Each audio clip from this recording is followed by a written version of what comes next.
Today we're talking about Bankart tears, which are labral tears in the front of the shoulder. And it can be bony in nature or just the labral tissue pulling off the bone.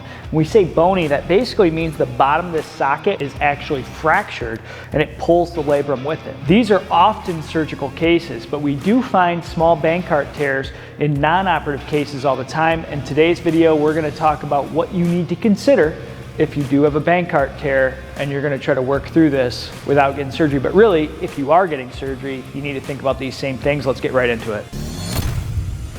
You need to make sure you have adequate rotator cuff strength. All four of the rotator cuff muscles that surround and stabilize the shoulder need to be strong enough, but they need to be strong in the positions that are specific to throwing. So for you as a thrower, you need to make sure you're doing the right exercises that replicate some of the similar motions that happen as you throw a baseball. So for me right now, I'm working on one of the muscles at the top, two on the back of the shoulder, but I need to consider the front of the shoulder too. So I have to work all four rotator cuff muscles and get them strong in the positions that replicate the positions of the throw. Once I do this, I can then start to think about how my throwing mechanics look. But the question that we get all the time is, how do I know if I have enough rotator cuff strength? And the answer is testing your rotator cuff strength.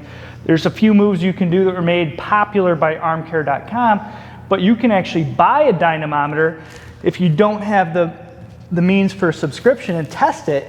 What we do a lot of times with our athletes, instead of just testing here, is we do some manual muscle testing. So find a good physical therapist in your area that can test your rotator cuff and isolate it out from some of the other muscles around the shoulder.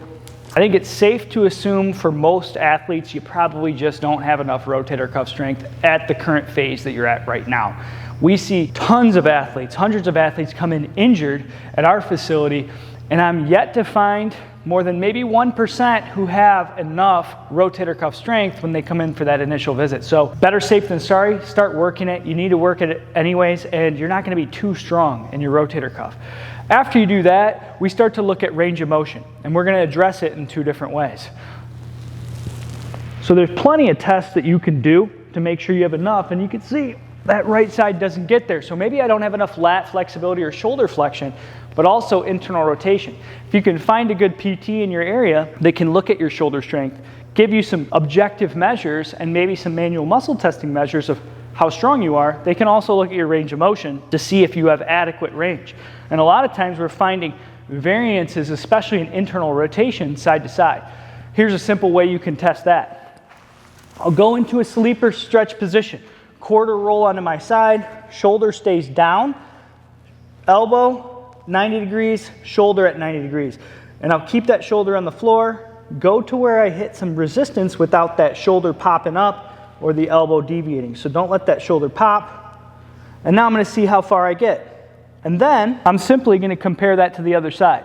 Now, not a perfect measure of internal rotation, but unless you have somebody measuring it for you that knows what they're doing, you're not going to have that great of a measure. You've got to have good range of motion, you've got to have good strength, but what if you don't have good range of motion? What happens if the muscles around the shoulder blade are weak? We got to hit those now as well. So we've done different videos in the past on how to get the muscles around the shoulder blade stronger, but you have to have adequate strength in the muscles that move your scapula, because if you don't, you're going to have poor range of motion and you're going to have weakness and instability that even if you are strong in the rotator cuff or even if you do have good motion inside the socket, it's not going to allow you to control that. Another thing to note is we have done videos in the past on, hey, I don't have a PT near me. I don't have any means to actually use a dynamometer to assess my shoulder strength. We've put out videos on how to test your shoulder strength with various exercises. And while not a perfect measure, you know if you went from 3 pounds on an exercise for 8 reps to 10 reps with 4 pounds, you just got stronger. So use that quantitative overload, progressive overload over time to measure your progress. The next thing you got to consider is your throwing mechanics. And this, I would say, is the most important component to consider if you do have a labral problem, because you can get as strong as you want, as flexible as you want, have as good a motion of the shoulder blade as you could possibly have, but if you still go into the throw with poor mechanics, you're going to face problems. Now there's probably 1,000 different presentations of poor mechanics, and there's probably 1,000 different presentations of proper mechanics. But it's about doing certain things the right way at the right time in the throw. Things to consider here. Is your elbow below the height of your shoulder? If it is, when your arm gets to the point where it's up, meaning my foot hit the floor, if I'm below the shoulder when my foot hits the floor, or if I'm below the shoulder when I start to go into layback, that's a problem. Another problem, what if I get too high? So I'm too high in internal rotation this way, and I got that inverted W position. What's that gonna cause? It's either gonna cause me to slam back really hard or to drop my elbow really hard. So what do we look at? We look at when the front foot lands and you hit the ground, you're somewhere between 45 and 90 degrees. If you're less than that, or if you're more than that, that's a problem. We need to address that. You look at professional pitchers that have been healthy for a long period of time, they're within these bandwidths or these ranges of safety. Next thing to consider is how far does that arm get behind your body? So the average major league pitcher, when they land, they're about 15 to 25 degrees behind their body this way. Average pitcher with labral tears that we see is way further than that because you're dragging your arm often as you throw, and that's what leads to that Bankart tear in the front of the shoulder. So if you're dragging your arm and it's way behind your body as you open up early, that's going to be a problem. So if you can just look for those few things, especially that arm drag, you're going to identify most of your issues. Then if you combine that with a ball that's too far away, just like cranking on a lug nut, if I've got a short little wrench like this, I can't crank that lug nut. There's no torque at that fulcrum point. But if I get a long lever arm, it's easy to crank that lug nut off that car. Same idea here. If you're way out here, that's going to be way more torque at that rotation point at the shoulder.